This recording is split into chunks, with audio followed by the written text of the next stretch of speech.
Welcome, ladies and gentlemen, to the Soul Seekers podcast, where we believe that hunting has the power to transform lives through primal adventure as we share our mission of mentorship is conservation. To learn more about everything we do, check out our show on Carbon TV or go to soulseekersnation.com. Freedom on, everybody, and stay soulful. This podcast is also proudly brought to you by onX Hunt. When I first got into hunting, I kept hearing all about public land and different access and how to find different locations to hunt. I was like, well, how are people even identifying all this stuff? Well, sure enough, I came across the number one hunting GPS app, and that is onX Hunt. If you guys want to get better at hunting and go deeper into your scouting, onX Hunt is the number one GPS app for that. Join the millions of hunters who trust onX Hunt to find more game, discover new access, and hunt smarter.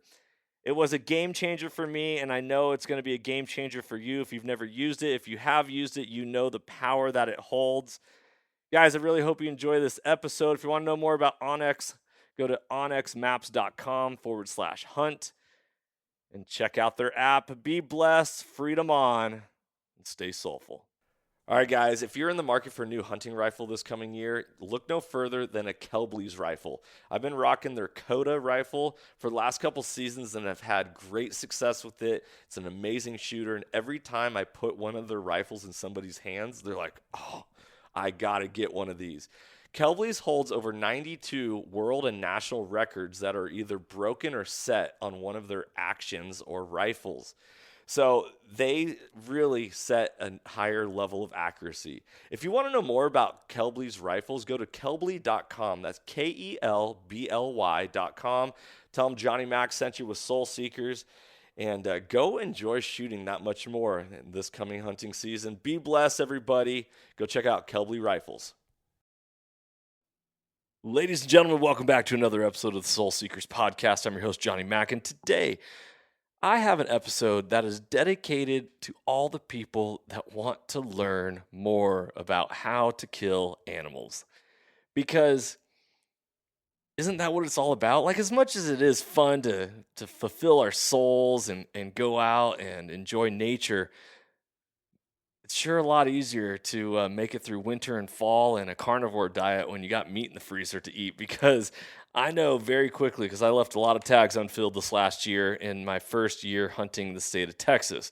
Well, this episode today is a hunting 101 all about whitetails, how to hunt whitetails, tips, tactics, strategy, and a little how-tos, and hopefully you pick up something out of this that you can apply for yourself, regardless of whether you live in the Midwest, in whitetail country, or you're hunting the Columbia whitetails or any of those up in the northern northwest, because hunting's hunting, and certain strategies apply to certain types of animals, but ultimately I'm a child of the 90s where we grew up with cross-training, and the more that you know, the better you can apply to all hunting aspects. So without further ado, today's guest is Chad Jones, a whitetail fanatic out of the state of Texas, and somebody who I was recommended to get on the podcast to talk all about Whitetail 101. So without further ado, my man, Chad, how you doing, brother?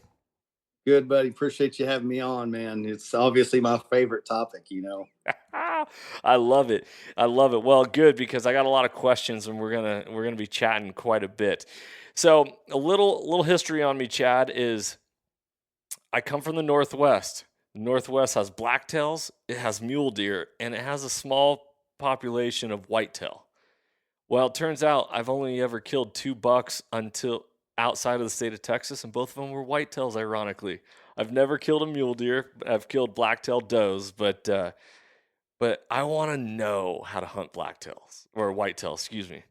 I want to really get into it, because last year I got my first lease, set up feeder pens.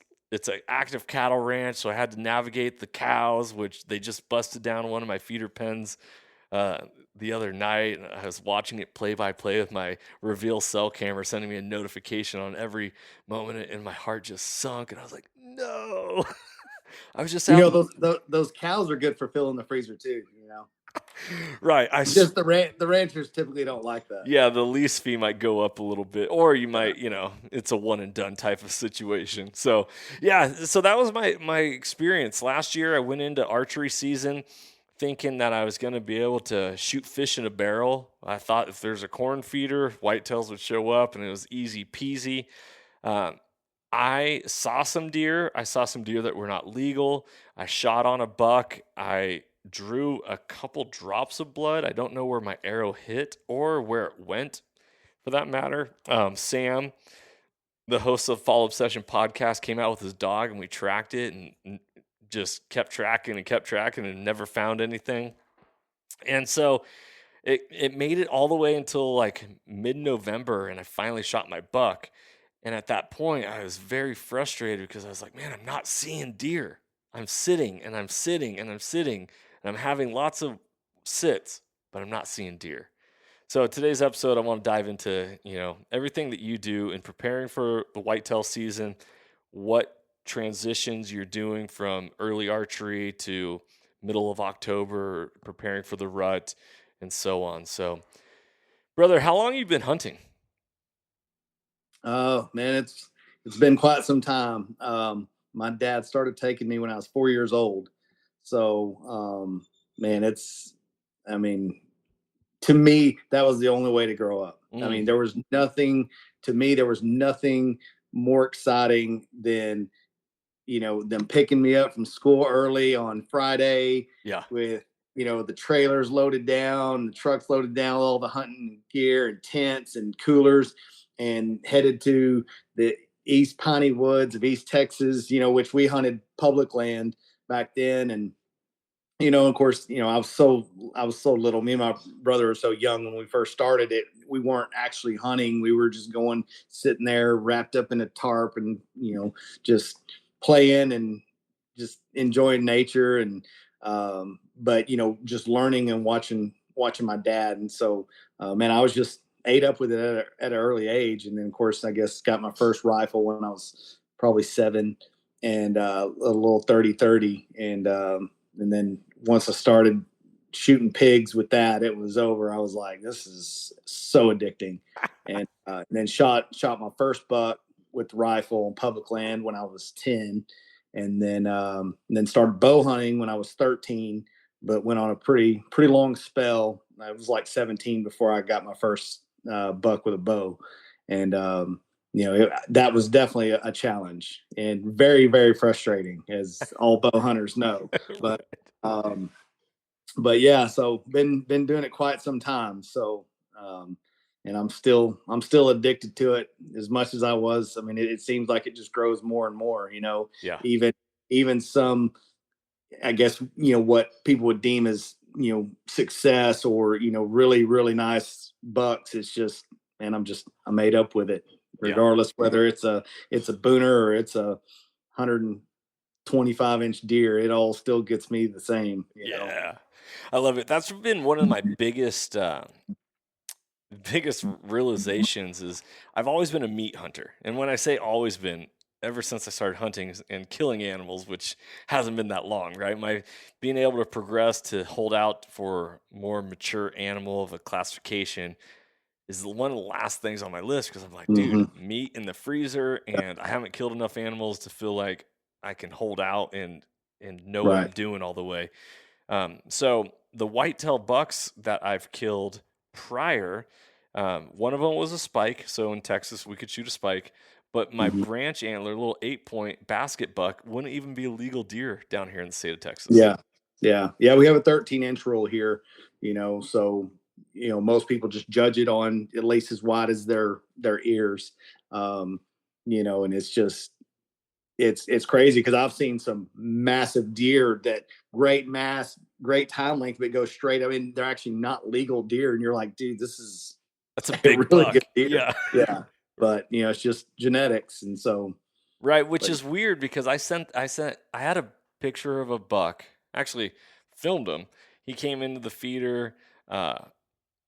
If it was in any other state, I would have shot it because it was early archery season and I have 3 little boys and they want to hunt also. And it's hard for me to, if I don't fill my tags, to then provide time for them to fill their tags, knowing that I still need to chase mine and they're younger as well. So, but I sent this picture to my buddy up in Idaho. He goes, man, why didn't you shoot it? And I go, that's not even legal down here. He goes, oh, so it's just going to spread its genetics of being tall and skinny rather than spreading, I know. I I was like, know. you have a bunch of tall, skinny deer running around. So it's pretty Yeah. wild. Well, brother, just real quick, because I'm going to end up showing this picture on social media when this podcast release. You had quite an amazing opportunity a couple years ago on one of your hunts. Um, do you mind talking about that? Sure. You, Sure. Which, we're talking about your Shields deer that we were just oh, talking about before we started recording. okay. Yeah. Man, that was, obviously just pretty much hunting my whole life. That's something I can remember, you know, opening weekend or the weekend going out and hunting, just daydreaming about a monster buck, that you just envision in your mind, maybe something, because back then, when I started, we didn't have cell cameras. So it wasn't like I was, you're just holding out hope of what's there. You don't actually have any intel of what's there. So Right. I'm in East Texas where there's probably nothing bigger than a 4-point, but in my mind, I'm thinking like this monster buck could walk out any minute. And so, your imagination just runs wild. And I can just remember, just always kind of just daydreaming about that. Man, hopefully I get a monster. Not really thinking like a 200-inch deer, but just, stuff you see on TV, like kind of scenario. And anyway, hunted my whole life, and that reality had really never happened. Um, I've shot some really good deer, but anyway, 2018, I got on a local lease here in Collin County, which is the county that I live in, and they just opened a season in 2012, and but didn't have hunting prior to that. And so, the deer, there's not a high deer population here, but the ones we do have, their genetics are incredible. And so anyway, I get on this lease in 2018, and with one friend of mine and two other guys that I didn't know at the time. And so we kind of all draw straws. I was one of the last ones to get on, so they were like, hey, you just you pick, wherever you want to hunt. I was like, you guys pick first. I'll figure it out after you kind of pick your spots, whatever. So they all picked their stand locations, and then I go in a few days after they'd kind of all picked and pinned everything on a map to go down and do some scouting. And now, granted, archery season, typically it's October 1st here for Texas, and in Collin County is an archery only county. There's no gun season here. And anyway, and so, but we didn't get on the lease until November 1st. And so we had already lost a month, Hmm. uh, you know, at this point. And I didn't know what caliber of deer was on the property, didn't know anything about it. I mean, this was truly like a speed scouting 101 scenario. So I'm getting, on the aerial maps, just looking at funnels and draws and thick bedding areas where I'm thinking, okay, this is probably going to hold deer. This is local ag fields that they probably transition to. And then just took some cell cameras out and just put boots on the ground, started trying to see if what I, was looking at, kind of was a tape of reality. And so anyway, so I start walking down one of these little pinch points on this draw to this open ag field, and there's a rub, literally like 10-inch diameter trees just shredded. And I'm like, holy crap. So of course I put a cell camera right on the trail that leads right by it. And so it was like November 5th when I finally went down there. So it's like, say, it was a few days after we had signed the lease agreement. And so I go and put a camera down there. And then later that night, is like 10 o'clock at night, was the first picture that I got of this deer. And dude, all I saw, like, he walks up, he looks right at the camera, and I'm just like, oh my God. I was like, is this real life? And anyway, and so the other lease mates, two of the guys I really didn't know, and so I'm sitting there thinking in my mind, do I say anything? But then I thought, well, if this deer is local around here, I mean, everybody's gonna know about it. And Yeah. so anyway, so I shared it with them, and everybody's freaking out, like, oh my God, we're all guessing what it scored, and or what it would score. And obviously, clearly everybody was thinking well over 200 inches. And so but just freaking out, like, dude, is it just passing through? Is this buck local? Like, So then it was kind of one of those deals of going, hey, we don't want to go in here and bust it out if it's living on this property, by just over pressuring it. Because, prior to that, there was some people that hunted it, but it wasn't like a high pressure situation. So anyway, so long story short, um, I ran a few other cameras down there, started getting tons of pictures of them. And, but it was all at night. And so I was like, okay, well, he's not too far because he's showing up just right after dark. So I know he's not traveling a really long ways. And, anyway, and so it's kind of one of those deals is, well, the lease mates, they were all going hunting immediately. They're all piling in there, sitting, and I'm like, guys, I mean, there's no daylight picture of him. I was like, all you're going to do is educate this deer. And they're like, yeah, but I mean, if he's not coming out in daylight, I was like, yeah, but he can smell your scent on the ground. When he comes out at night, he's going to know that you're there. I mean, he can smell you. And anyway, I said, so you're educating this deer without even knowing it. I was like, I wouldn't go hunt. And of course, they're thinking I'm just saying this of like, oh, I'm trying to kill him and keep him from going in there and hunting scenario. But I'm like, you're not going to get a mature deer like that. It's just going to randomly walk out there if he can smell that you've been in there.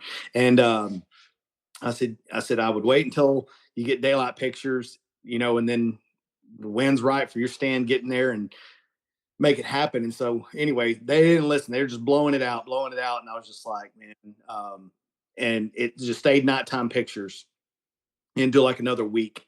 And then finally it was like November 13th, I got the first daylight picture of them. And I was like, all right, it's go time now. Because it was right starting into the rut, which I was like, if anything's going to drag him out during the day, that's going to be it. So I get that picture on the 13th and I go to my boss. I said, hey, I'm taking 2 weeks of vacation. And he was like, 2 weeks straight? And I was like, yeah. And he's like, where are you going? And I was like, I'm going hunting by my house.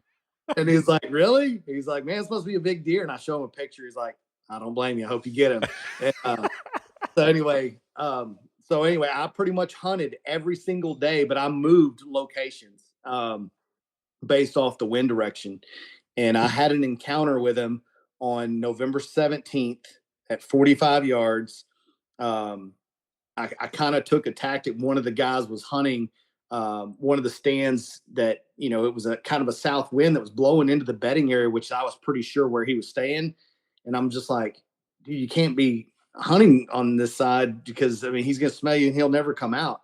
And anyway, so I thought, well, I got to at least get creative. So I was like, I'll just do a hanging hunt on the downwind side of this bedding area. So that way, the hunter, his wind's blowing over the bed. If he's going to get up and move, he'll go search in the opposite direction.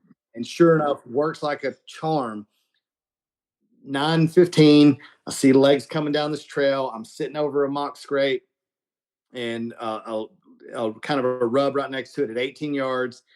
And I see him come in and finally I see the antlers. And I realize it's him. And I'm like, oh my God, this is about to happen. I was like, he's going to come right down this trail to this scrape. So got everything knocked, got everything ready to go, turned on my GoPro. I'm like, I'm about to kill this deer. And for whatever reason, he just veered off of it and kind of went up into the brush.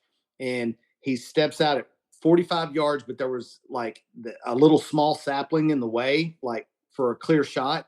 And so I needed him to take about 3 more steps for it to be clear. And I'm kind of glad he didn't, because I was like, man, this is not a shot I'm real comfortable with, especially if he's alert, and so anyway, I see him, he walks out onto this little trail and he's kind of behind the sapling and he turns and he looks like straight toward me. And that was the first time seeing him on the hoof, real life.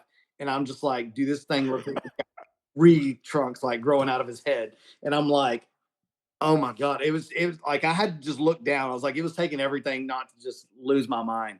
And anyway, well, he kind of just scans down off in this little ravine. He was looking for does. I was sitting on the edge of the doe bedding area.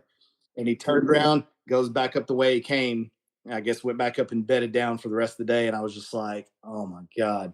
And so anyway, so I knew he was in there. I knew he was killable because he was moving at daylight. And it was like, man, it's just a matter of being in the right place at the right time. And so pretty much hunted every day. Then I started getting more and more daylight pictures of them, but it was sporadic, like different places on the place. And so, long story short, Thanksgiving morning, um, which I'm on my 10th day. I'm on the end of my 2 weeks vacation. I was having to go back to work after Thanksgiving. Mm-hmm. So Thanksgiving Day, um, I told my wife we were hosting Thanksgiving at our house, like tons of people coming in from out of town.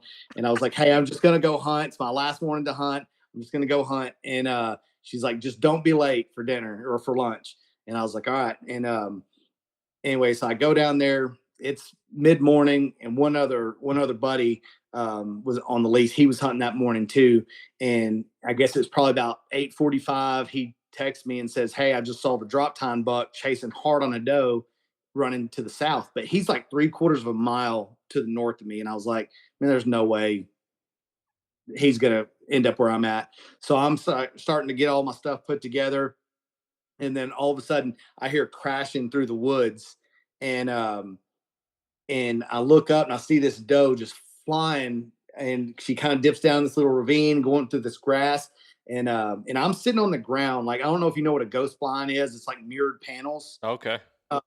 Anyway, so I'm sitting on the ground because the stand I had, the wind wasn't right, because it would have been blowing over, where I had kind of a little feeder and where the rub was. This was the original. I was sitting at the original rub that he had made, and so I took the ground blind and set up against the creek, so that way I knew nothing could come from behind me on the creek, and the panels were basically, I was right. The drop off was behind me, Mm-hmm. and anyway, so I see this doe flying across there, and I hear grunting in behind her, but I can't see what it is. And so all of a sudden she turns and she's running like straight at me. And and so of course I get my arrow knocked, because I'm thinking, okay, well, I mean, my mind was going, there's no way this is the drop time buck, but I was thinking it's probably a buck on her. And so anyway, so I kind of swivel and I get turned, and I mean, she's at a dead sprint straight at me, and I'm like, dude, she's not going to see me. Like, she's about to run over me. Uh-huh. And so I'm kind of like crouched down, like I'm just looking like, oh, the panels, like they're mirrored, like, and I'm like just like looking over the top of them. And anyway, and so she comes and stops 8 yards from me. Like, I can see her eyelashes like blinking and everything. And she turns and she's looked back, and her tongue's hanging out. She's just panting like crazy. And so I'm sitting here looking at her.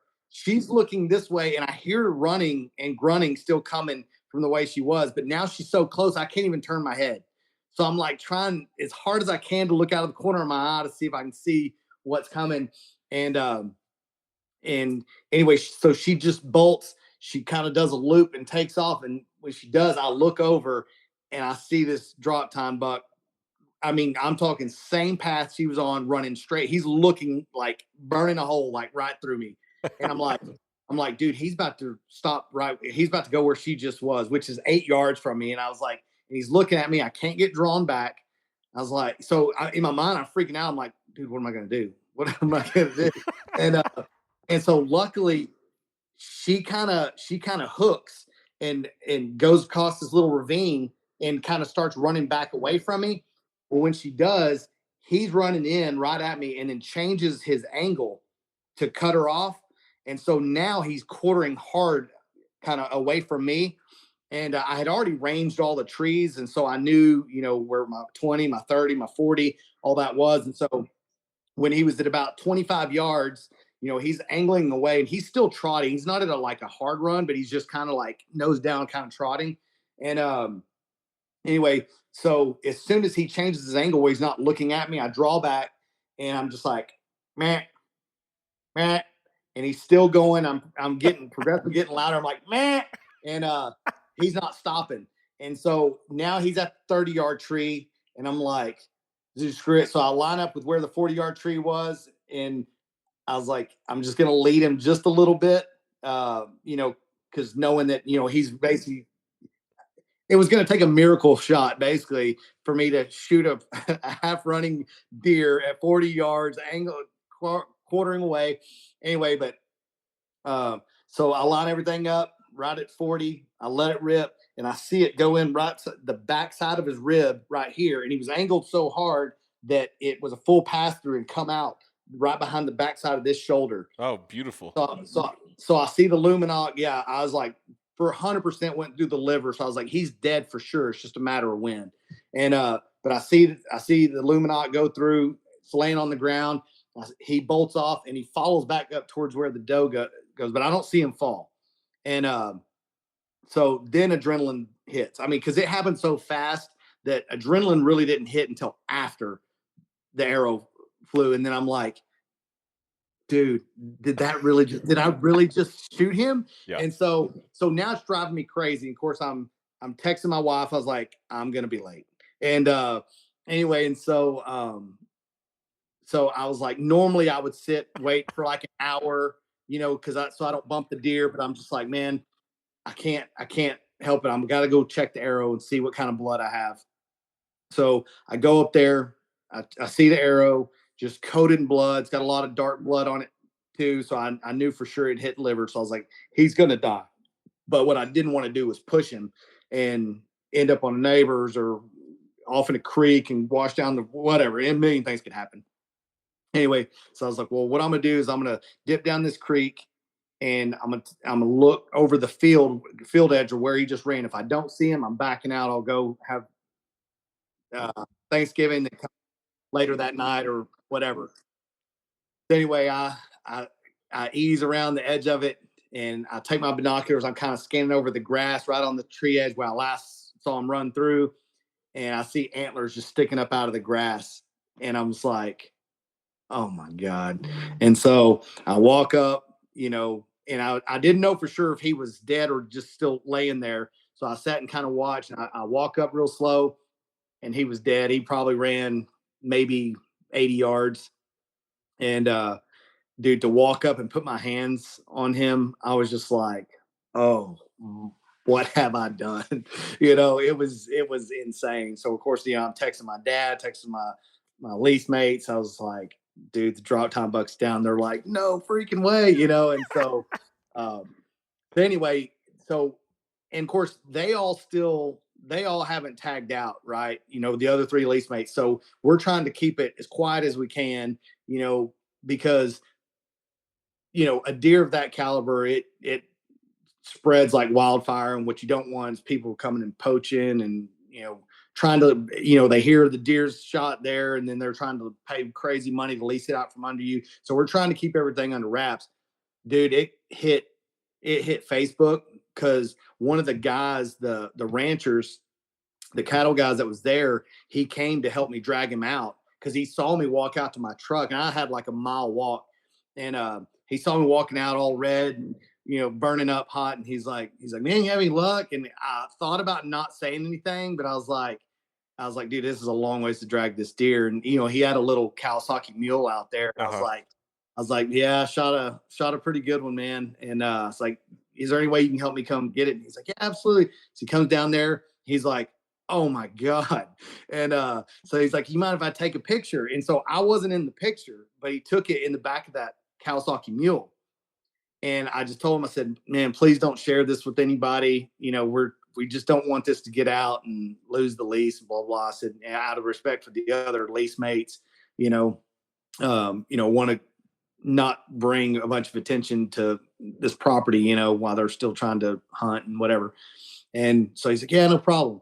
Dude, it wasn't even 24 hours. It was spread like wildfire. I'm talking all over hunting forums, possibly new state record, blah, blah, blah. Like, why isn't the hunter coming forward and saying anything? Why would he not have a picture? Is this high fence? I mean, you wouldn't, every story you can think of, man.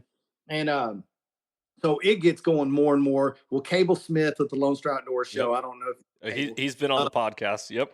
Yeah, so he posted, was like, hey, does anybody know anything about this deer? This is, for sure going to be in the top 5 for archery and blah, blah, if it's all legit.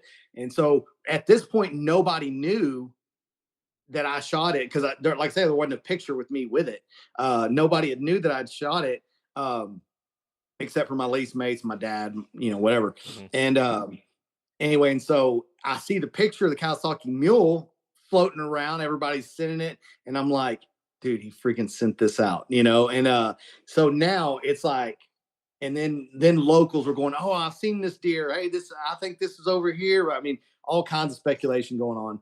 Well, the only thing that saved me was one of the local game wardens actually hunted the property next to me, and he had seen the deer because people were calling him saying, hey, you might want to look into this because there's this monster buck shot, but no hunters come forward and say anything. It's kind of suspicious. Why would you shoot a deer like that and not, come and say it, say anything unless you're trying to hide something? And so he calls me and is like, dude, he's like, you probably need to make a post, come out and say something. He goes, I'm getting so many calls about this. And he goes, and as soon as I saw it, he goes, I knew it was you that shot this deer, because obviously he saw the deer a lot too. And anyway, and anyway, I was like, all right, so I'll make a post about it. And then it just went crazy. That was when like Cable Smith, I didn't know him at the time. He just posted, like, hey, does anybody know this guy? And some local guys I went to school with, like, yeah, I know him, so and so. So I ended up going on his podcast, and then I had Buckmasters reach out to me. It made the cover of their rack magazine.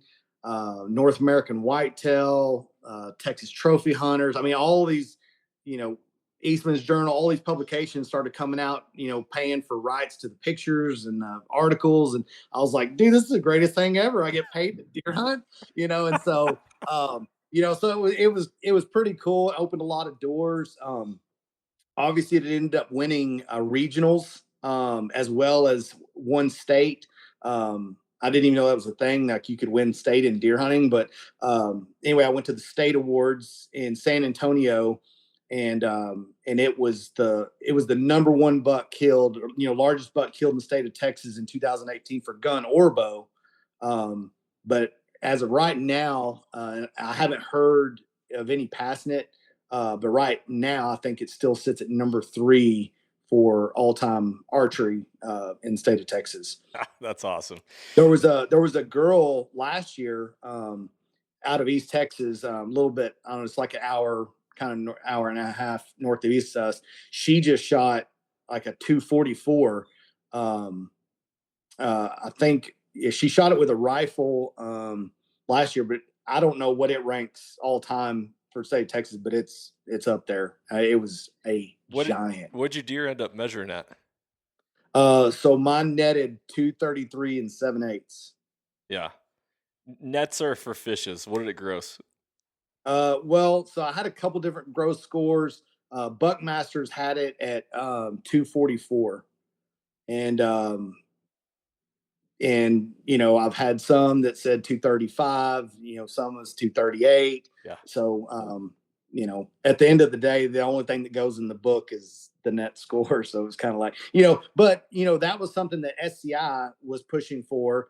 Was they were trying to do a total bone on the head, not all these deductions, because I had so many deductions because of the drop time. I'm like, why would an 11-inch drop time get all these deductions? And so, right.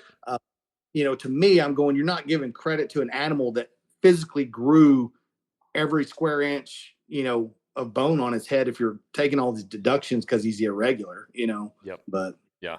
Anyway, buck of a lifetime, man. I got lucky. It was incredible. Well, that's awesome. Well, no better way to intro the Whitetail 101 episode than an epic story right there. You got me going, and you made me think of some questions that I want to cover. So let's start from the beginning of the season, and let's progress from there. So I want to hunt whitetail. I got a lease. Maybe I'm hunting public land. I know scent is huge for whitetail hunters. Obviously, as hunters in general, we got to watch our scent. But you're saying, that deer can smell the ground and smell you walking on that. And so this year, when I was setting up my archery blind, I had a debate on whether or not I should set my blind up on one side of my feeder, knowing that if I'm going to cross the path to get into my blind, am I going to blow it because deer are going to be coming through my scent path? So, do you believe in that, or what's your thought? Yes. Yeah, I would not recommend that. So ideally, I mean, and that's how deer survive, is their nose, their eyesight, and their hearing. And but their nose is the most powerful thing that they have. And you know, obviously that's what leads them to food. That's what leads them away from danger. Hmm. And so they can tell human odor, and I'll say this: it's not for everywhere. It just depends where you hunt. Because I've hunted in like Texas Hill Country where a feeder goes off and 150 deer show up out there. And literally, you can throw rocks at them and they move like 3 feet and don't have a care in the world that you're there. Where I hunt here, there's not a high population of deer and they're extremely weary of people. You might get some younger deer, like younger does or bucks, that are more kind of they're kind of more curious. But you get a big mature deer, no, they gone. Yeah. And so yeah, so I would say anytime that you can prevent putting your scent in that location, the better off you are. Because I've watched that happen before, like where I've walked in down a trail. And I've seen deer actually follow like the trail, like kind of curious, like, what is this? Where's it going? Kind of deal. But I've also seen bucks cross it, and it's like they hit it and literally instantly looking around, like, okay, where's the problem? Mm.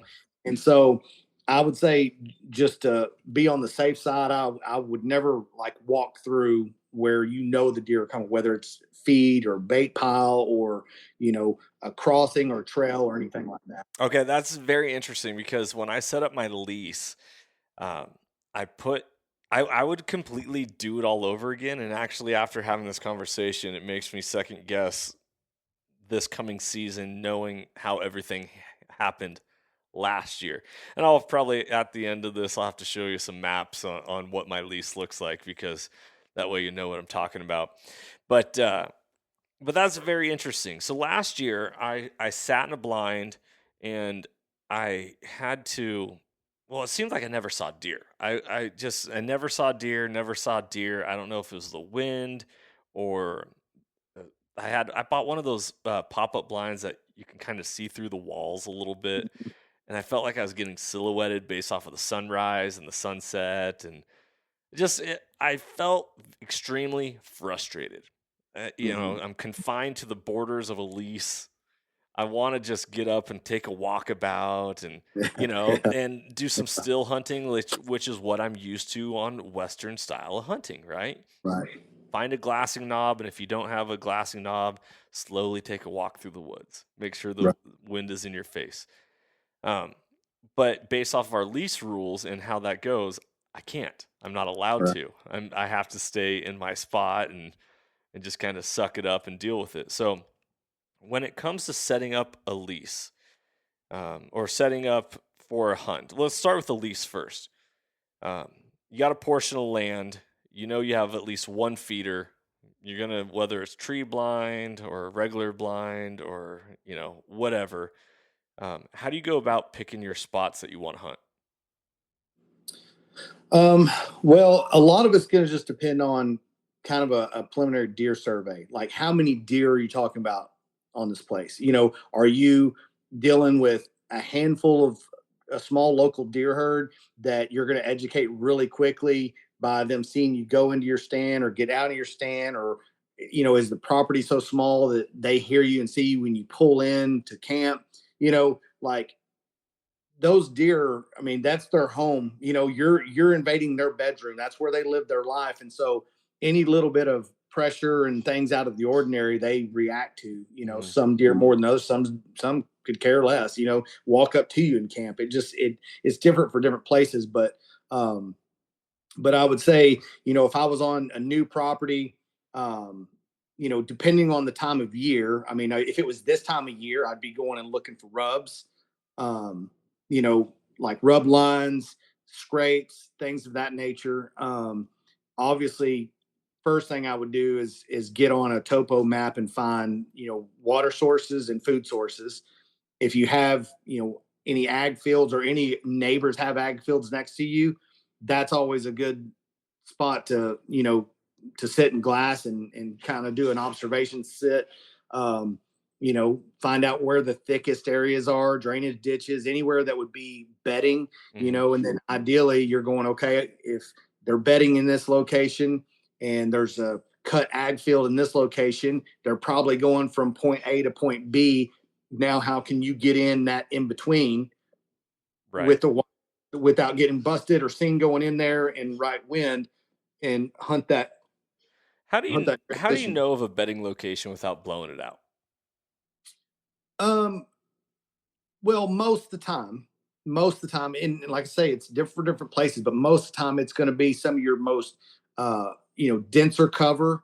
Um, summertime can vary. I mean, I see bucks bedding in fence rows, Hmm. bedding in standing corn. I mean, they can kind of be more sporadic, but this time of year when they're transitioning more to their fall, it's a little bit thicker. Once they're hard horned, they're going into thicker, heavier brush. And so a lot of times you're trying to find those spots that you think about it. If you lived in the wild and you're going, okay, if I needed shelter from wind and rain and cold blowing weather, where am I going to bed? Is there a hillside I can get on? Is there a drainage ditch that doesn't flood that I can get down in out of the wind? Um, you know, those the deer will use the terrain to their benefit, Hmm. and so, but a lot of times you don't know. I mean, you're looking at a map and you're going until I get boots on the ground and you go in there and you see all these rubs inside this, you're going, okay, well, obviously some bucks are bedding in here because they're getting up out of their bed and rubbing and marking their territory in here. And because a lot of times your bucks and does won't bed together, and so, so it's kind of, it's always hard to tell. I mean, each property is just so different, and especially like Texas, your landscape's so different. You got East Texas piney woods, which merged to like a post oak hardwood savanna, like what we're in here in North Central. Then it goes to all mesquite and not a tree over 5 foot tall back in more West Texas. Yep. And so, so a lot of that's different, Yeah. because you go to West Texas and it's like these deer just crawl out of like little crevices in the ground. You're going, where are they hide? There's no trees to hide in. You know what Yeah. I mean? Yeah. But so they just figure out how to use the terrain, for the best they can. Oh man, I love that. Okay, so you're identifying that, and then you're sitting out on a game trail. Is that like what's most effective early season? Because like I said, we're gonna be taking it through the progression of Yes. early season So into fall. yeah, so early season, obviously, you're trying to go off the element of surprise. Hmm. It's early, they haven't been pressured, there's not been hunters, pounding the woods for weeks at a time. Possibly bucks are still in bachelor groups. So at the end of the day, um, you know, and food is still king even early season. I mean, deer have to eat, right? Yeah. Um, so I would say first and foremost is figure out what the food source is, whether it's a local, like native ag field, or if it's feeders. If it's feeders, I will say I've not had the best luck with feeders, especially here where I hunt.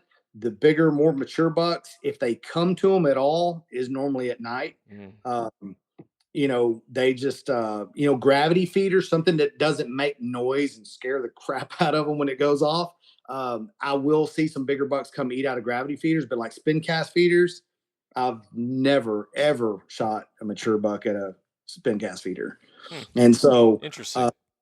yeah, and like I say, it's not that. I mean, I see people like down in South Texas, dude. They have giants show up to spin cast. I mean, the spin cast feeder goes off, and these deer like walk up like 10 minutes later. Right. But where I hunt, that doesn't happen. So, but anyway, so I would see what the food source is, or if you're supplying the food source, if it's a feeder, Hmm.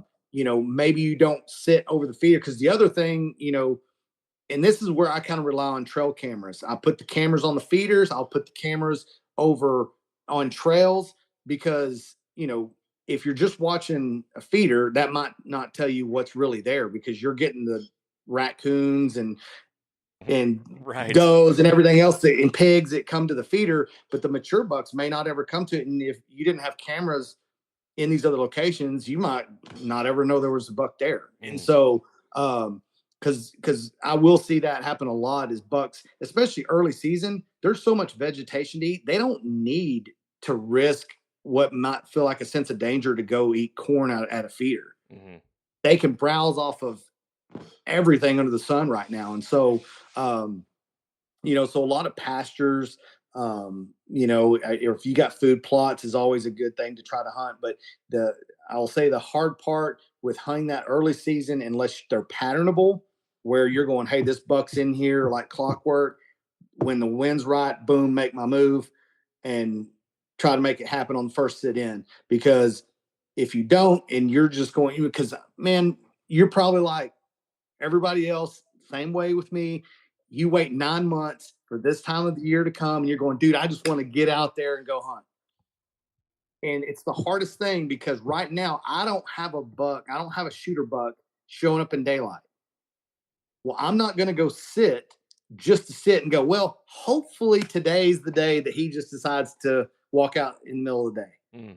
I mean, and he might, but those odds aren't very good. So I typically will not go hunt until, and normally the pre-rut, like I say, around like October 20th for us in this part of the state, is about the kickoff for the pre-rut for us into the first week of Halloween, when some of the bigger, more mature bucks I'll start seeing showing up to scrapes and things like that in daylight. And so a lot of times I won't go hunt until I got proof that they're up and on their feet and moving, because what I don't want to do is keep going in there, sitting on the ground, because what happens when you go and sit and stand, well, you got to get down. Normally it's dark, right?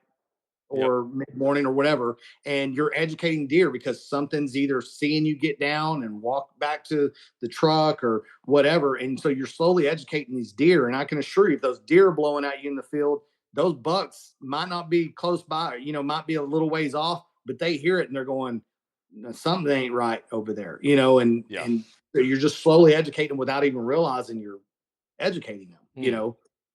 Interesting. But if you got a lot of neighbors that do the same thing, that can work to your benefit, because they could be pressuring those deer where it kind of starts forcing them over into your lap, and so. Yeah, that was one of the things that I really had to understand and wrap my brain around. Like, obviously, what big game hunting on public land out west, you have to compete against other public land hunters, but most of the time there's respect and you can get away and avoid or whatever.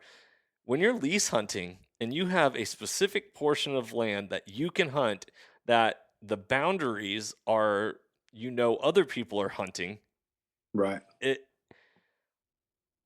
I got really like frustrated last year and being like, okay, well, I just want to shoot a deer. Like, I was having a hard time just like seeing deer. Right. But I felt like, there's a good population of them. They just weren't showing up when I was there. Or, I have two different locations and I got a road that splits my lease. I'd be sitting on one side and then the camera notification would be at the other. And I'd be like, doggone it, hoping that the wind is right for me to, flip a coin and choose what feeder I'm going to sit at. Well, and that could be, and that very well could be it. They either could have seen you walk in, they could have heard, the truck, they might have smelled you from the downwind side and just decided to go a different. It could be a million different things, or it could be the neighbors. They might have smelt the neighbors and it pushed them to, normally a telltale sign is if you start seeing a lot of the deer go nocturnal, they're getting a lot of pressure at that point. Interesting. So let me ask you about that, because about 2 weeks ago, now deer were probably still in velvet at this point. I was getting daytime pictures of even like this really nice buck that I showed you beforehand that we started recording. I had him daytime, and then he went nighttime. and Yeah. he hasn't, but he shows up right after dark. So right now he's showing up consistently like at 8:30 or 8 o'clock, Yeah. right in there. Yeah. So normally, I mean, that'll kind of tell you, that he's probably not bedding too far away. He's just waiting till the cover of darkness to get up and come out. It's a lot of times if you see deer that, you're going, man, he doesn't ever show up till 10:30 at night or, midnight or 1 in the morning.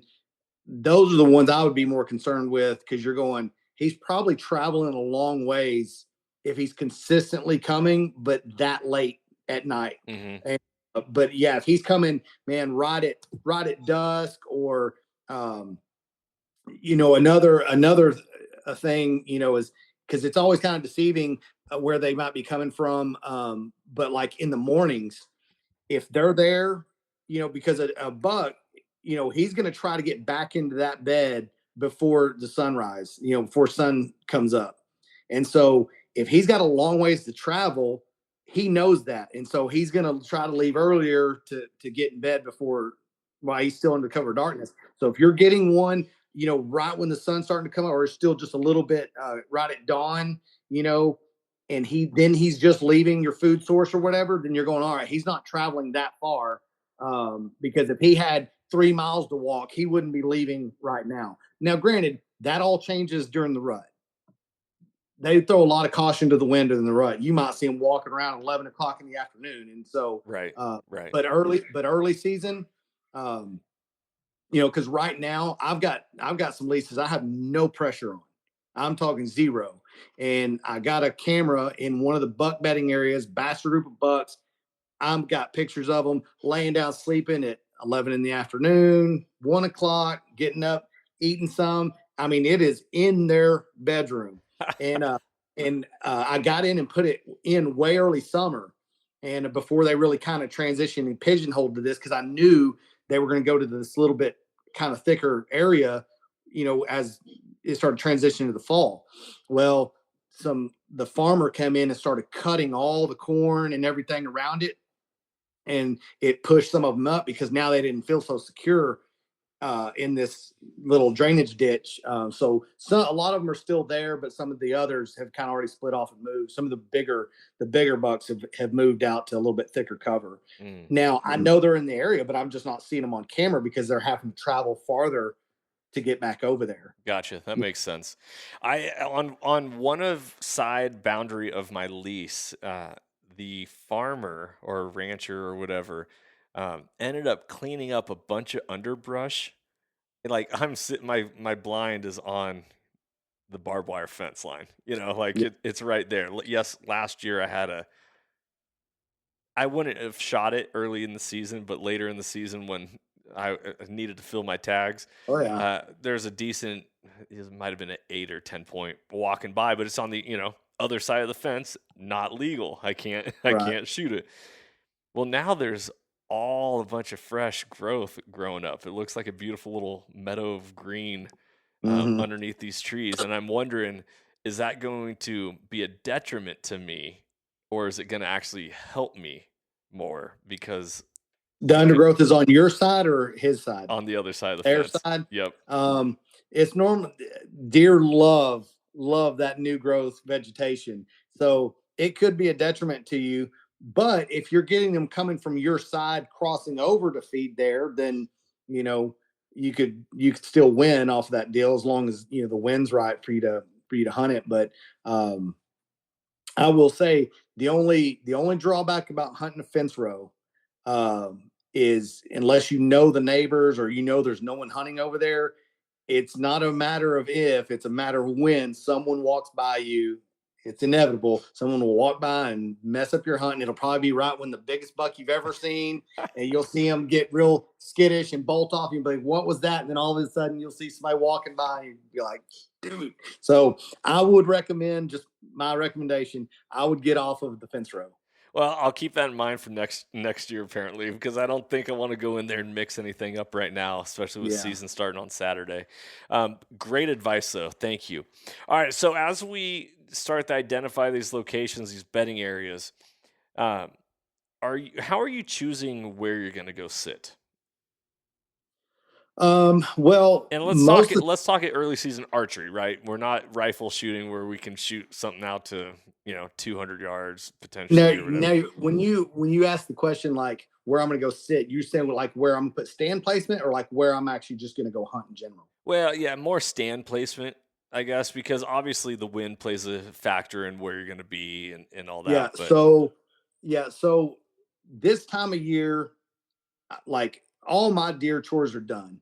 I've already gone in and if I've got bait or mineral sites, or if I've got feeders out, I've got pop up blinds like I was showing you. All this stuff is set.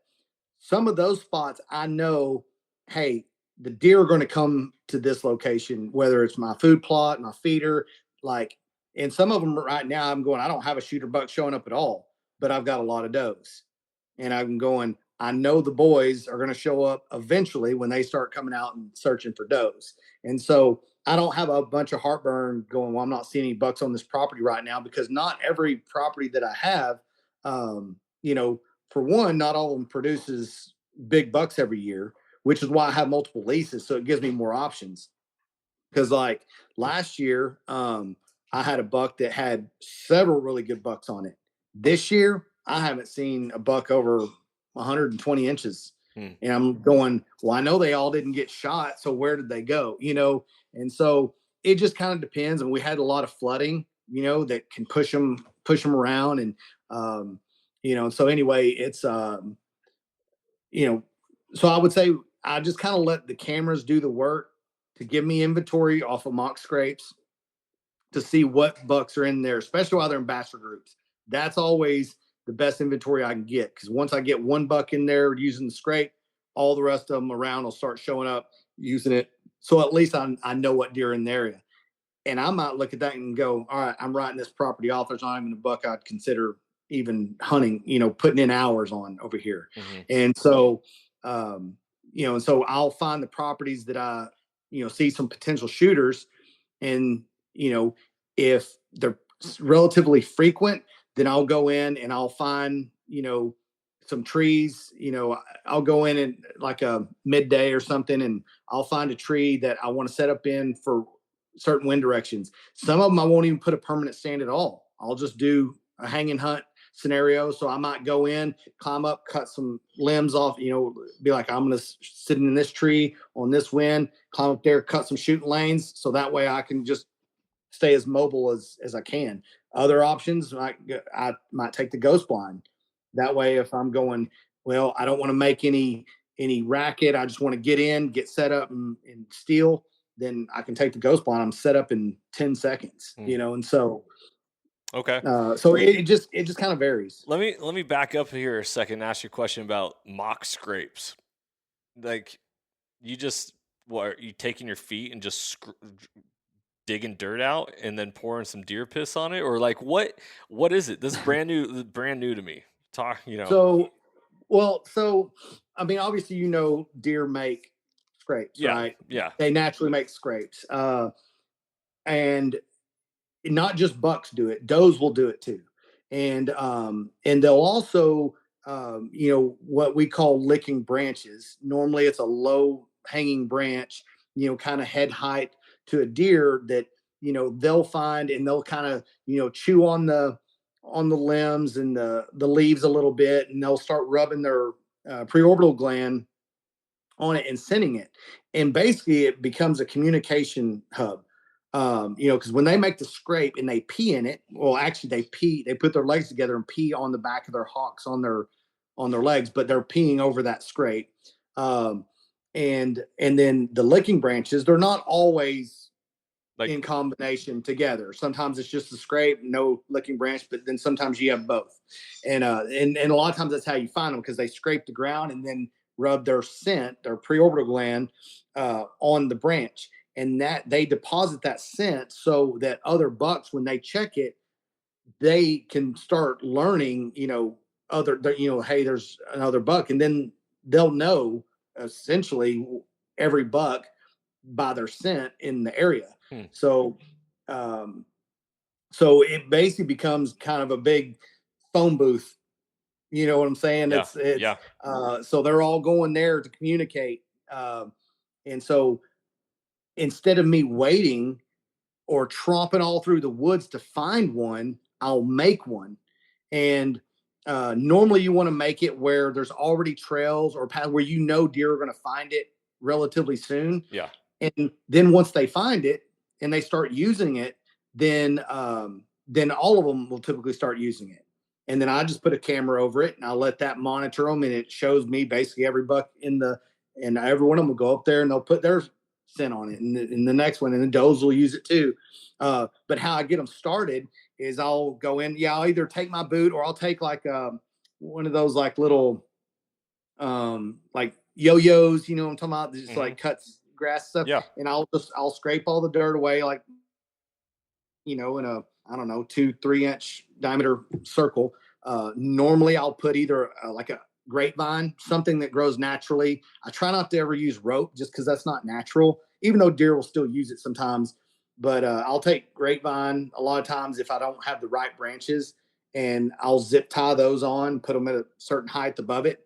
And then normally I'll just spit on the grapevine, because that's what deer are doing too. When they're chewing on it, they're getting, saliva on those, and then it starts, deer and go with smell it, and then they, rub their preorbital gland on it, and then once they got that scent on it, and then the scrape, I'll just pee on it. And everyone always thinks that. I remember hearing that growing up is, oh, you need to pee in a bottle, don't pee outside the stand. Dude, it doesn't bother those deer in the least. But that's how I'll start the scrape, is I'll just pee in it, and the bucks will smell it and they'll think, oh, there's another buck here, so I'm going to mark this territory, and Yeah. And then once they start using it, I don't ever have to do it again. They'll just keep resending it. And does that scrape stay consistent year to year? No, sometimes they do, and not everyone I make will work either. So like, because I'll get a lot of people ask me a question. They're like, "Man, I made a scrape, but the deer don't use it. They just come up, smell it, and never come back." And I was like, "Yeah, but I'll make 4 or 5 of them, and sometimes bucks will find, or deer will find one that they like particularly more than others." And the same thing, they'll go right past some of them to go to this one. But once they start using that as a community hub, I'll go cover the other ones up, get rid of them, and then I'll move my stand to hunt over that scrape based off of the wind. Oh, okay. That's good. So what time of year are you doing that again? I start scrapes. I start the mock scrapes normally in June.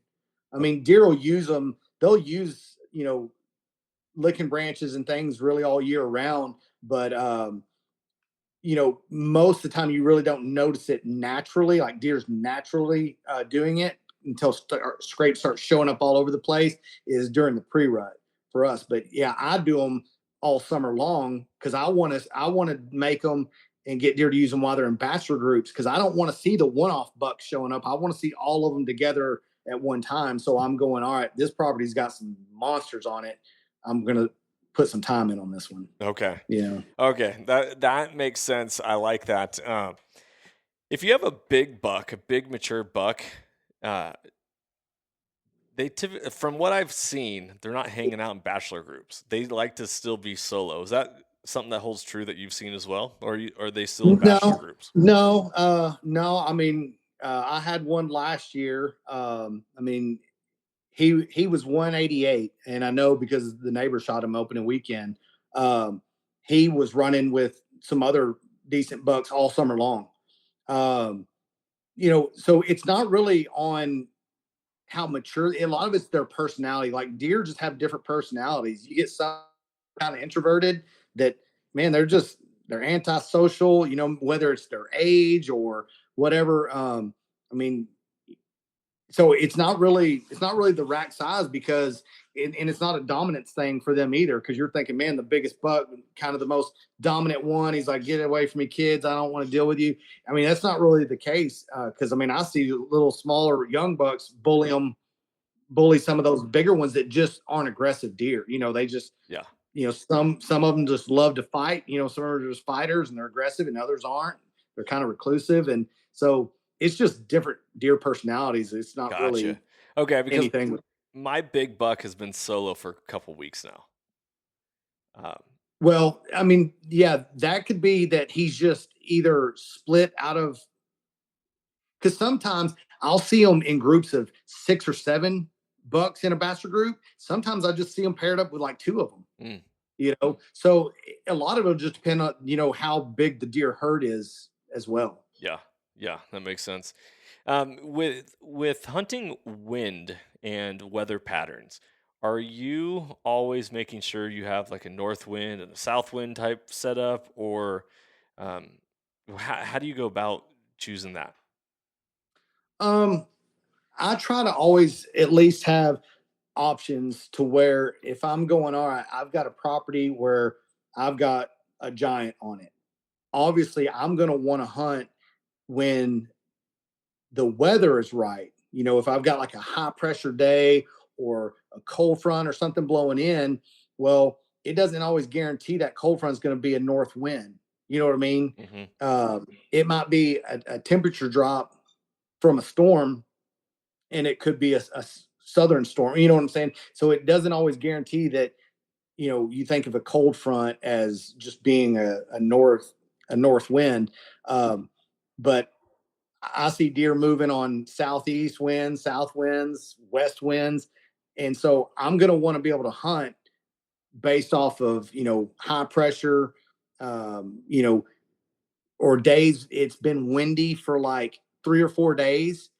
And that next day that wind's calm and dying down, that they're going to feel more comfortable to get up, because, deer are skidded. They don't really like getting up when it's and moving around when it's really windy, because for one, it affects their nose, their eyesight, and their hearing, and they don't like that vulnerability. So if I see days where it's blowing, a couple of days of 40-mile-an-hour winds, and the next day it's down to like 5-mile-an-hour wind, You that's the day I want to, you got to hunt yeah, that day. that's the day I want to hunt. And I don't know what wind direction that's going to be. So that's why a lot of times I'll try to just stay mobile to go, okay, well, there's a creek on this side. So I can go hunt with my back, blowing, my wind blowing down the creek. And now I can hunt anything traveling this creek from this side, and vice versa. Oh, there's a fence line over here on the neighbors. So what if they come behind me and bust me? I can't shoot them over there anyway. So I might switch and hunt on that side where my wind's blowing out across the neighbor's pasture. You see what Yeah, I'm saying? yeah, ruin his hunt. What? Yeah, yeah, it No, I'm happens. just kidding. But yeah, but that is really what it is when you're hunting leases. Okay, Right. so we're talking deer season kicks off end of September, beginning of October here in Texas. At what point through archery season, early archery season in Texas, do you decide to pick up some antlers and start rattling? Oh, that's that's a good question. I'll be honest with you. I've rattled probably in North Texas. I've rattled probably 4 times, and I've seen the result of white flags running off all 4 times. And so no more for me on rattling here. Now, San Saba, out kind of a little more southwest Texas, down in South Texas, like King Ranch, dude, you rattle and these deer are like running over you, coming to the rattle. But here, and I know people that have had good luck with it, but I've never rattled in. I've never rattled in a mature buck here. I just, like I say, I know people have done it, so it could just be, you know, one of those things. But I've kind of always looked at it this way. Uh, this goes back to a deer's personality. If you got a buck that likes to fight and he's more aggressive and he hears a rattle, well, then he's probably coming over there to check it out. Like, bro, you ain't stealing my girl. You're not coming my territory. But if it's a reclusive buck or he doesn't like that confrontation and I rattle those together, he's like, I'm just going to go this way because I don't want nothing to do with that. Hmm. And, um, and so a lot of it just kind of depends on, what kind of deer you have, and the amount of deer you have, the competition that they have.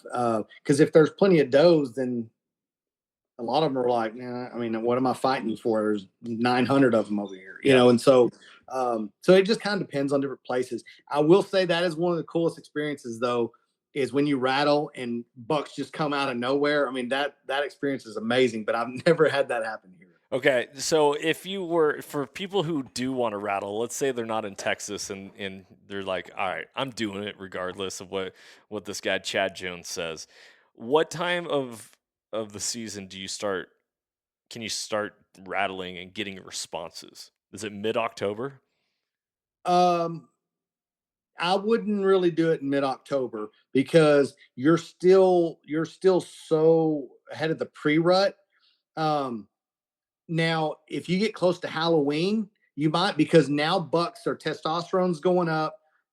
They are starting to fight naturally. Being territorial. Really, when you start seeing a lot of the rubs, trees just thrashed and torn up, they're building their neck muscles and taking out that aggression. They're all getting to that point of like, I'm fighting for the girls in the weeks to come. And so normally around Halloween, I would say you could probably start rattling and maybe have success with it. But it's a 50-50 chance. You might do it and blow out a giant that doesn't want no part of that. Or you might rattle one right into you. Um, for me, I kind of just always looked at it of going, I don't want the deer to know that I'm there. I do everything I can to conceal myself, conceal my scent, my movement, everything. So why would I want to go and draw this attention to my location if I don't have to? I would rather catch the deer off out of just by surprise. Now, with that being said, if I happen to see a buck like way across the field, okay, and I'm going, there ain't no way he's coming over here, especially within bow range. Why not throw a Hail Mary? Throw out some grunts, see how he responds, maybe rattle, see if he comes to you. You have nothing to lose because obviously you're not going to get opportunity unless you're gun hunting. You're not going to have an opportunity in anyway. So that scenario, I would 100% try it. So it's worth always bringing something to rattle with, regardless if Oh that's the yeah, type of because that's what situation. I'm saying is, yeah, because I mean, if the deer's 100 yards off and you see him walking, down the fence and he's not coming by you, might as well try it. He may respond and beeline right to you. Right. Uh, Right. because you're definitely not in the game at 100 yards with a bow and arrow. You know what I'm saying? So it definitely can't hurt at that point. Right. What about how to go about rattling? Like, are you rattling for a minute and then stopping for 30 minutes? Or, yeah, obviously, I know you just got done saying that you don't really like to do it. But if you were going to do it, do you have a sequence or protocol that you like to Yeah, no. follow? Well, and to clarify that, I just say I don't do it here, like in North Texas where I hunt Okay. here. But when I go down to South Texas or out in West Texas, yeah, I love to do it. I mean, it's literally like one of the funnest things ever. Um, but if there's deer close and you start tickling those horns together, normally you won't even rattle for a minute and you'll see a deer. Hmm. Um, they'll and sometimes they're younger bucks, maybe not as mature, and so they're just running out there to figure out what's going on. Sometimes the more mature bucks will kind of circle downwind and try to smell what it is before they actually come out. So Yeah. it just kind of depends. But man, if you got some aggressive deer and it's the heat of the battle for the start of the rut and it's high competition, dude, you might rattle and there might be 10 bucks come running out there trying to figure out what's going on. It can be pretty intense in the right spot. Then you wait, what? How long in between rattles if you're not getting responses? I would say maybe 5 minutes. Oh, wow. Um, Okay.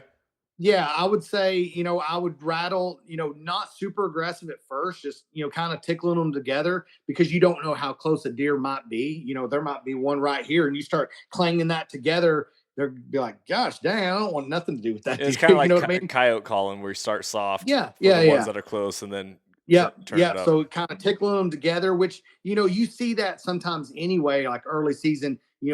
Especially the younger bucks are kind of just knobbing heads together, not really fighting. They're just kind of tickling the horns.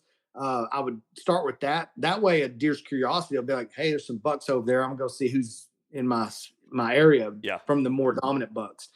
Um, If you do that for a little bit and nothing shows up, then getting a little more aggressive, a little louder, so that range reaches farther. And and then I would say, if you do that and nothing shows up, then I probably would give it up, because I mean, if anything's close by, they're normally going to show up within 5 minutes. Oh, okay. Good to know. See, this is why this is a 101 episode, because I am like soaking this up and I'm thinking about myself and what I did last year and what I want to do this year. So this is awesome. Okay, so we've talked about this lead up into the pre-rut. Do you do anything differently for the pre-rut? And then what is that like when it comes to November and the rut kicks off? Well, so the pre-rut, I would say once you get to the pre-rut, now you actually see what you're trying to hunt, because we can all sit and stare at bucks that we have in bachelor groups all summer long that are coming to your food source and all this, and then all of a sudden you go, about this time of year they just disappear, and you're like, man, I haven't seen this buck for weeks. Hmm. What's happened? Well, they disperse. For one, they start breaking out of bachelor groups when all the velvet comes off, and they start searching for the core area that they want to stay in, which is a little bit thicker cover than what they've been bedding in for the summer, when they're not trying to damage the velvet on their antlers. They normally bed in a little more open, um, you know, open woods or fields. But once they're hard horned, they try to go to a little more thicker, more secure cover. So a lot of those bucks are moving to, finding those areas. So right now you might be seeing new bucks showing up, and you're going, man, I haven't seen this buck before. Well, it's because he might be walking around trying to find what he's going to call home, for the fall. Hmm. And, you know, and so you might keep and still have some of the bucks you had in the summer. They may stay right there, and you get an opportunity at them early season or going into the pre-rut. And then some of them have moved on. They might be a mile or two, down the road, down the creek. Won't say that they won't come back, but you just, in my mind, I'm going, I can only hunt what's there. You know, in during the rut, once you're in the peak of the rut, dude, you could be hunting anything, because deer will travel miles and miles. So anything could show up then. But the pre-rut, it's normally all that local deer herd that's there that is kind of just repetitive. They're coming to check their scrapes, coming to put their scent, coming to mark all their territory, let all the bucks know, hey, this is my spot. So when the does come in heat, these are my girls, kind of deal. And then you'll see them start fighting with other bucks come in. Um, so essentially, I'm just running cameras. Um, and if they're not coming to my scrape, I'll go out and find a new scrape that maybe they're using, put a camera over it. So I can monitor what they're doing. For one, it'll tell me if they're showing up in daylight, coming to those scrapes or not. It'll show me what bucks it is. And, and a lot of times I just, like I say, I won't go hunt until I'm getting a shooter in daylight. Hmm. Interesting. Okay. So even if it is in season, you're still going to go potentially beat some brush to find some scrapes. If the ones I've made have dried up, like just say they stopped using them, they have a scrape somewhere. They've got a communication hub, because that's how they're communicating with each other as this buildup comes for breeding season. So if they're not using my scrape, they're using one somewhere. You just got to find it. And but it's always a catch 22, because you're kind of going, well, but I don't want to just blow through the woods, trying to find this scrape. And so, but a lot of times they're pretty easy to tell. Field edges, trails, field edge is normally a big one, especially if you ever see low hanging trees on there. There's normally always a scrape under it at some point in late October. Hmm. Um, and so anyway, it's acorn trees. You go find mass producing trees, that acorns are starting to drop. Go put a camera on those. It'll tell you what bucks are coming in, or what deer are coming and eating at those trees. Eating those, because especially if you've got a property that has a massive, um, they're producing a lot of acorns. dude, you might have a feeder and not a single deer comes to that thing. I had it happen one year in San Saba.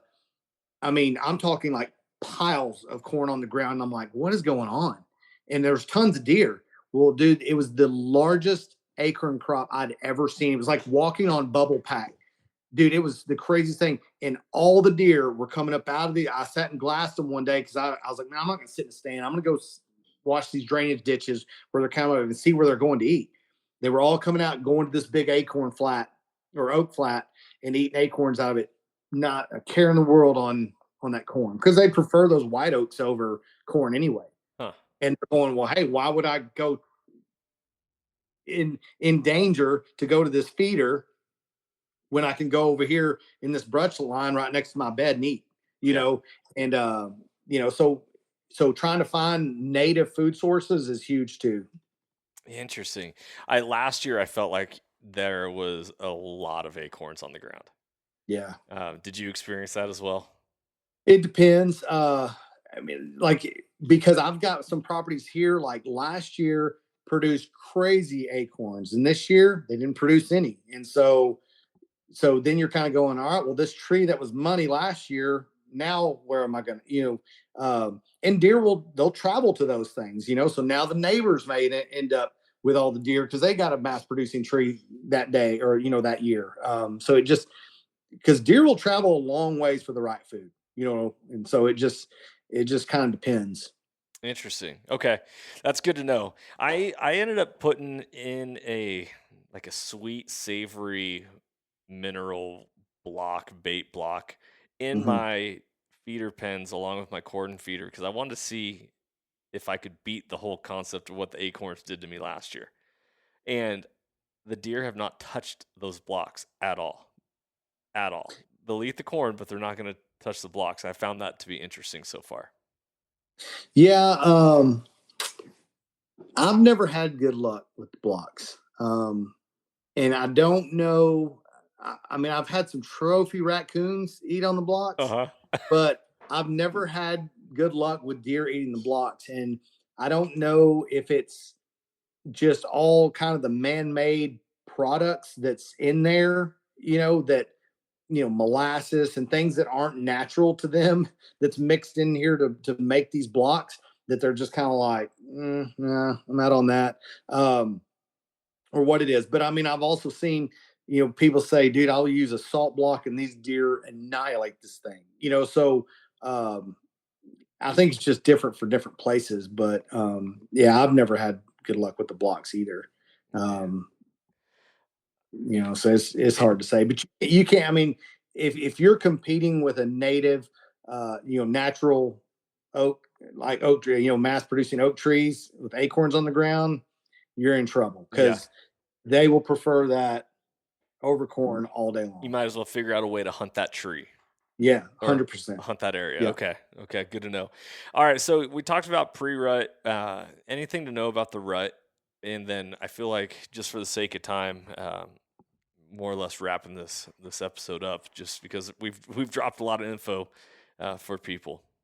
Yeah. Well, going into the rut, and I always see this happen every year, is you'll see it on social media. Oh, and I'm seeing new bucks showing up. Rut's about to start. It's going to kick off any day. It's going to kick off any day. And then all of a sudden somebody will go, hey man, has anybody seen any rut activity? I haven't seen nothing. It's like a light switch turned off.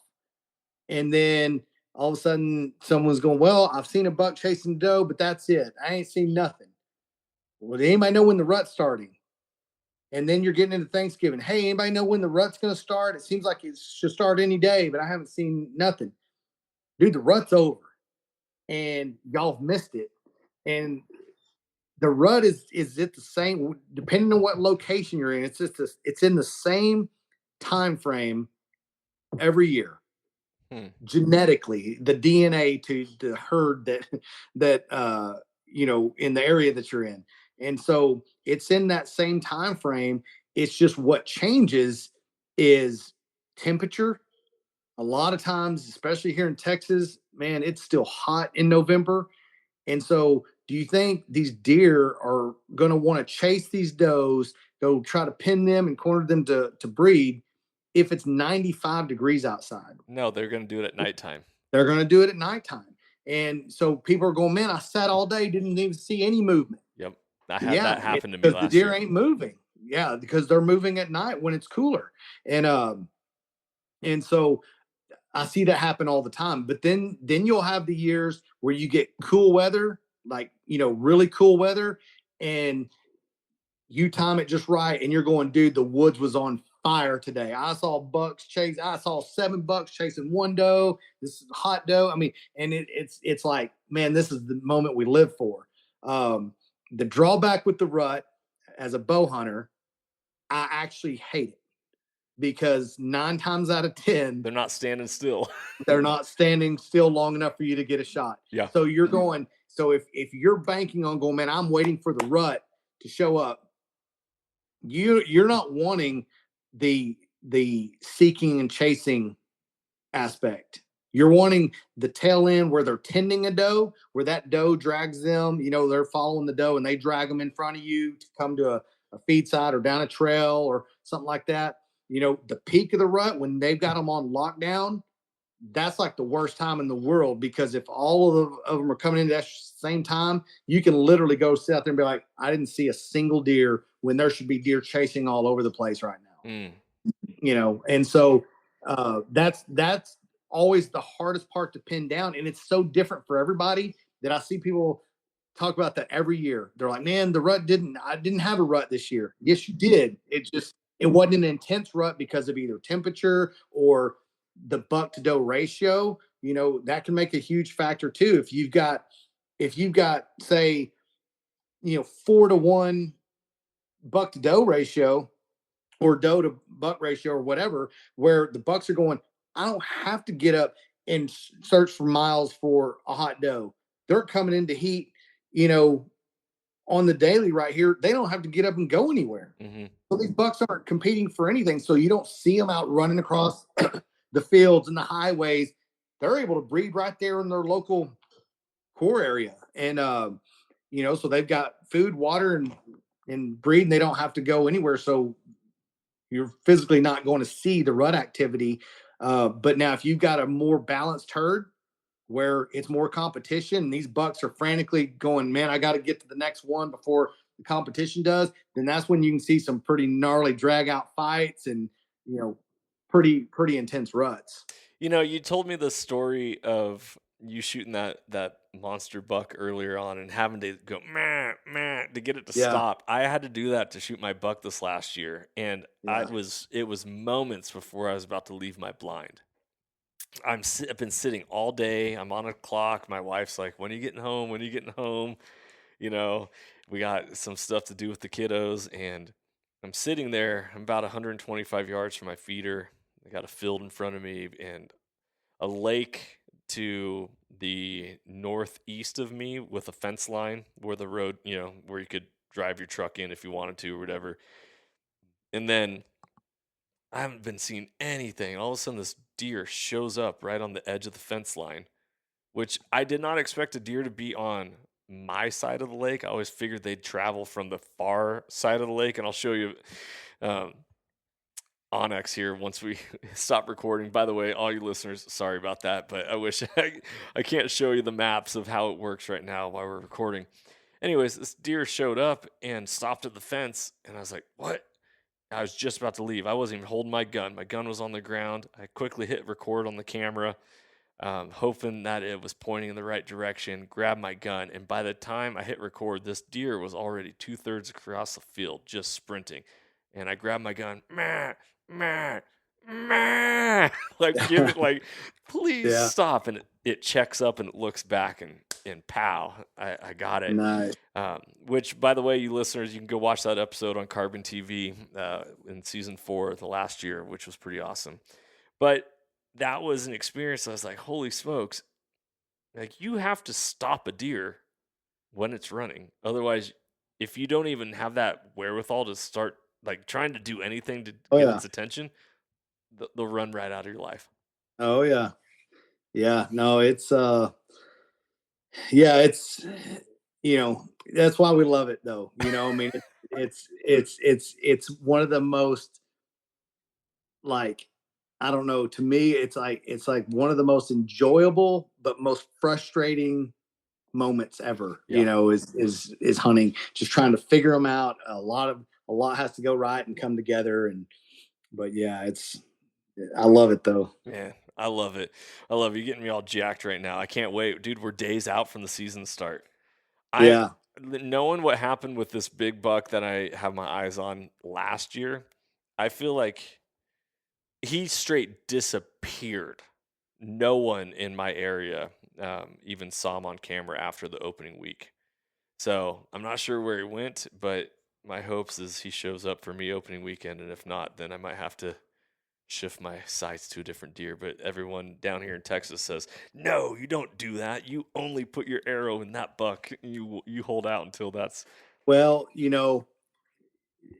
that's always a tough one, because the good part is, the buck's there, yep. right? Now, how he's going to react to pressure is probably going to be a telltale sign of how he reacted when he was a year younger last year. He feels the pressure and he bolts, and he probably found the most secluded place where nobody saw him.